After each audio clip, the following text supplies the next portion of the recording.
मौत की झील, महाभारत की एक कहानी।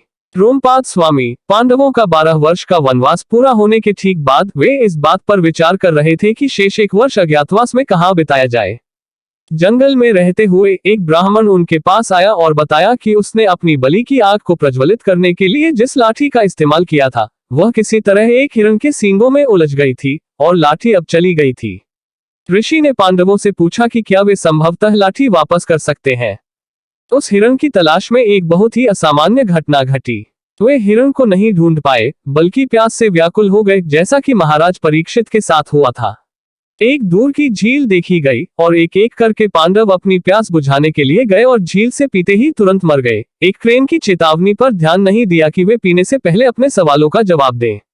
जब युधिष्ठिर सरोवर के पास आए तो अपने मृत भाइयों को सरोवर के किनारे पड़ा देखकर दंग रह गए। जैसा कि उनके भाइयों के साथ था, युधिष्ठिर ने सारस की आवाज सुनी जो उन्हें उनके सवालों का जवाब दिए बिना झील से पानी नहीं पीने की चेतावनी दे रहा था। बगुले ने फिर अपने आकार को एक यक्ष में बदल दिया, जिसने तब महाराज युधिष्ठिर से बहुत गहरे प्रश्न पूछे। महाराजा युधिष्ठिर द्वारा दिए गए गहन उत्तरों के भीतर अक्सर उद्धृत वाक्यांश। महाजनों येन गतः स पंथः, चैतन्य चरितामृत, मध्य 17.186। आध्यात्मिक पूर्णता का मार्ग सिद्ध आत्माओं, महाजनों द्वारा प्रतिपादित किया गया है। महाराजा युधिष्ठिर का एक और अक्सर उद्धृत कथन यह है कि इस दुनिया में सबसे आश्चर्यजनक बात यह है कि हालांकि हर कोई मर रहा है, लोग सोचते हैं कि वे किसी तरह हमेशा के लिए जीवित रहेंगे। प्रश्नों और उत्तरों का सारांश नीचे पाया गया है। यक्ष द्वारा युधिष्ठिर महाराज से प्रश्न। यक्ष ने पूछा, पृथ्वी से भारी क्या है? माँ का प्यार, युधिष्ठिर ने उत्तर दिया। प्रश्न, व्यक्ति किससे बुद्धिमान होता है? उत्तर, अपने से बड़ों की सेवा करके। प्रश्न, इस दुनिया की खबरें क्या है?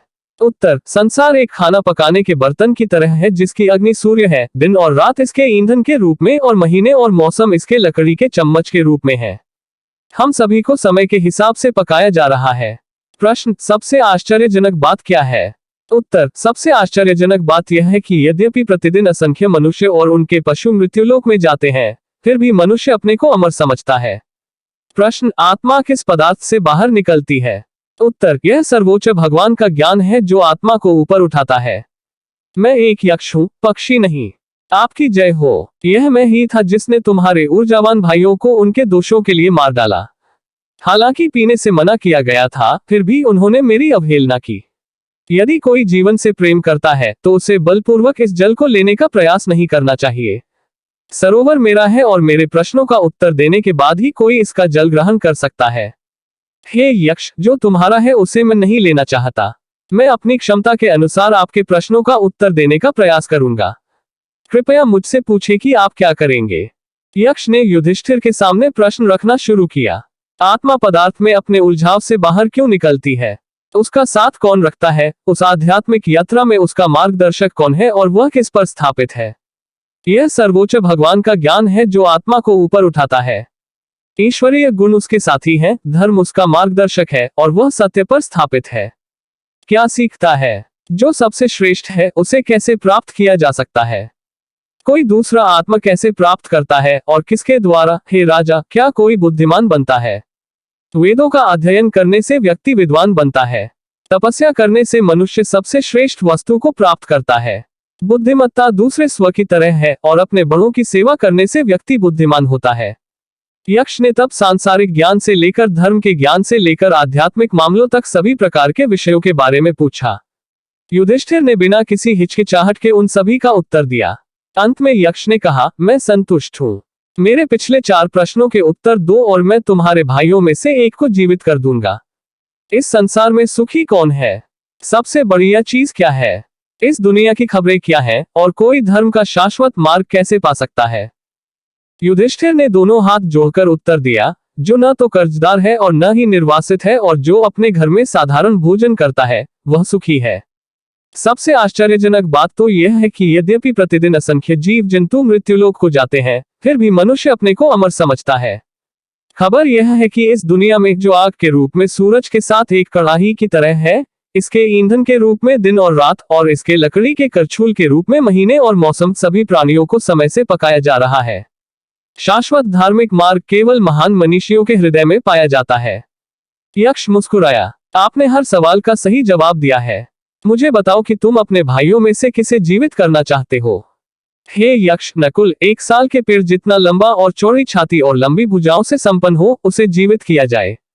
यक्ष चकित रह गया। भीमसेन निश्चित रूप से आपके लिए नकुल से अधिक महत्वपूर्ण है, हे राजा, और अर्जुन आपका मुख्य समर्थन है।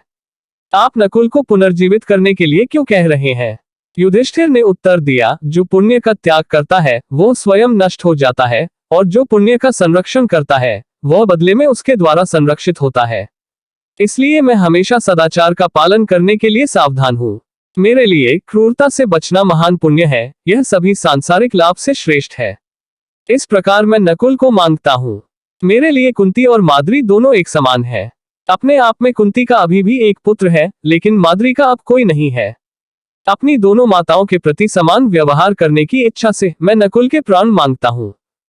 चूंकि हे पांडव, तुम क्रूरता से दूर रहने को लाभ और इच्छा दोनों से श्रेष्ठ मानते हो, तो अपने सभी भाइयों को जीवित कर दो। यक्ष के बोलते ही चारों भाई जमीन से ऐसे उठे जैसे नींद से उठे हो। वे तरोताजा और भूख प्यास से मुक्त महसूस कर रहे थे। युधिष्ठिर ने तब यक्ष से पूछा, तुम कौन हो, हे महान व्यक्ति, जो सारस का रूप धारण करता है? सच सच बताओ अपनी पहचान। क्या तुम भगवान हो? शायद आप ही मेरे पिता हैं। युधिष्ठिर ने सही अनुमान लगाया था और यक्ष ने उत्तर दिया, हे भरतश्रेष्ठ, मैं वास्तव में तुम्हारा पिता हूँ। मुझे धर्म जानो, मैं आपसे मिलने के इरादे से यहाँ आया हूँ। कीर्ति, सत्य, संयम, पवित्रता, सरलता, दान, शील, स्थिरता, तप और ब्रह्मचर्य मेरे अंग हैं। निर्दयता, निष्पक्षता, शांति, वैराग्य, पवित्रता और विनम्रता से विरत रहकर मैं प्राप्त होता हूँ। तुम में ये सभी गुण हैं, प्रिय पुत्र। सौभाग्य से आपने अपने मन और इंद्रियों को जीत लिया है और पुण्य का अभ्यास किया है। मैं आपकी परीक्षा लेना चाहता था और मैं पूरी तरह से संतुष्ट हूँ। मुझसे वरदान मांगो और मैं उन्हें प्रदान करूंगा। जो सदैव मेरी भक्ति करते हैं उन्हें कभी दुर्भाग्य का अनुभव नहीं करना पड़ता। युधिष्ठिर ने अपने पिता के सामने सम्मान पूर्वक प्रणाम किया और कहा, मेरी पहली इच्छा यह है कि जिस ब्राह्मण की अग्नि लाठी खो गई थी, उसका अग्निहोत्र नष्ट न हो। हे कुंती के पुत्र, मैं हिरण के रूप में उन लकड़ियों को ले गया था। मैं उन्हें तुम्हें लौटा दूंगा। कोई और वर मांग लो। ध्यान दें, इसी अध्याय में पहले के एक अंश से, एक दिन जब वे ऋषियों के साथ चर्चा कर रहे थे, स्पष्ट संकट में एक ब्राह्मण युधिष्ठिर के सामने आया। उन्होंने समझाया कि एक हिरण ने उन लकड़ियों को पकड़ लिया था जिनसे वह अपनी पवित्र अग्नि प्रज्वलित करते थे और उन्हें जंगल में ले गए। लाठी, मेरे करछूल और अन्य सामान के साथ एक गठरी में बंधी हुई थी। किसी तरह हिरण ने उन्हें अपने सींगों में जकड़ लिया। हे वीर, मुझे उन्हें वापस लेना चाहिए ताकि मेरा बलिदान बंद न हो। युधिष्ठिर ने ध्यान से सोचा और कहा, हमारे वन जीवन के 12 वर्ष अब पूरे हो गए हैं। 13वें वर्ष हमें गुप्त रहना चाहिए। कृपया अनुदान दे कि उस समय के दौरान कोई भी व्यक्ति हमें पहचान नहीं पाएगा। ऐसा ही होगा। यहाँ तक अगर आप दुनिया में अपने वास्तविक रूप में घूमते हैं तो भी आपको पहचाना नहीं जाएगा। मेरी कृपा से तुम विराट नगरी में एक गुप्त जीवन व्यतीत करोगे। अब ये आग की लकड़ियां लो और मुझसे दूसरा वर मांगो। मैं केवल इन 2 एहसानों को प्रदान करके संतुष्ट नहीं हूँ। हे युधिष्ठिर, तुम्हें पता होना चाहिए कि मैंने तुम्हें जन्म दिया। आपके मित्र और शुभचिंतक विदुर भी मेरा एक हिस्सा है। धर्म ने युधिष्ठिर को लाठियां दी, जिन्होंने उत्तर दिया, हे देवताओं के देवता, यह मेरे लिए पर्याप्त है कि मैंने आपको देखा है। हालांकि आपको प्रसन्न करने के लिए मैं एक और वरदान स्वीकार करूंगा। हे प्रभु, वर दीजिए कि मैं सदैव लोभ, मूर्खता और क्रोध पर विजय पा सकूं और मेरा मन सदैव दान, तप और सत्य की ओर प्रवृत्त रहे। धर्म मुस्कुराया और कहा, हे पांडव, आप स्वभाव से ही इन गुणों से संपन्न हैं। आप पहले से ही पुण्य के अवतार हैं। लेकिन मैं आपकी इच्छा को पूरा करता हूँ। भगवान फिर गायब हो गए। 5 पांडवों को झील के किनारे एक साथ खड़ा कर दिया।